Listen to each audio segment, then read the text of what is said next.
Ce journal. Le nouveau président donc a été élu à un moment où une nouvelle guerre économique menace entre les États-Unis et l'Europe à propos des négociations du GATT, guerre assortie de sanctions qui viseraient particulièrement la France.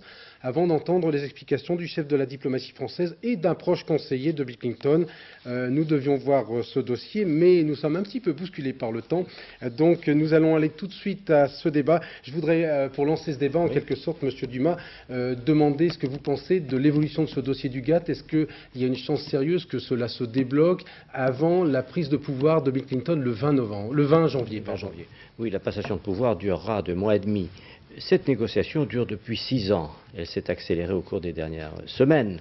Hier encore, les partis en présence se discutaient fermement à Chicago et le ministre américain... Je vous propose, on a retrouvé le sujet, je vous propose pour que les téléspectateurs comprennent mieux de quoi on parle, parce que c'est très compliqué, je vous propose de prendre tout de suite connaissance des explications de Véronique Auger sur ce délicat problème.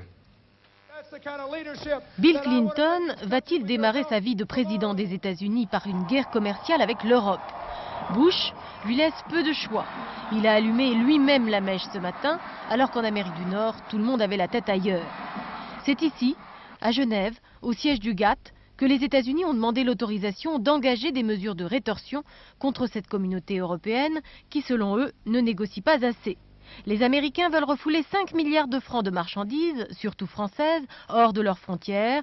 Paroles et paroles, disent les experts, mais qui met de l'huile sur le feu. Je crois que sur ces mesures de rétorsion américaines, il y a deux solutions. Bon, d'une part, sur un plan de droit international, elles sont complètement illégales. Ou d'autre part, eh bien, si effectivement il y a des mesures de rétorsion américaines, eh bien, on pourra prendre des contre-mesures de rétorsion. Et il y a aussi suffisamment d'intérêt américain au sein de la communauté, et notamment de la France, pour être inventif sur le sujet.